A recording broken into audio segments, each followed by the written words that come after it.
એ રસ્તે કેમ નીકળું જતારી યાદો આવવાની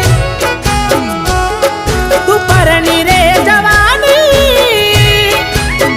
હું એકલો શું કરવાનો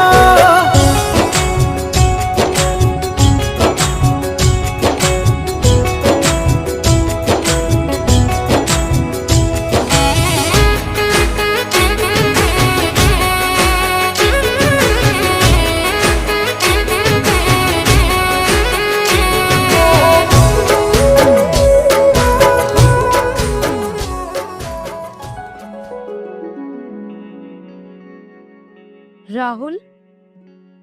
એ મજબૂર હતી, કારણ કે તમારા પ્રેમના વિશે હું તો જાણતી હતી ને, પણ કોઈએ વિચાર્યું નહોતું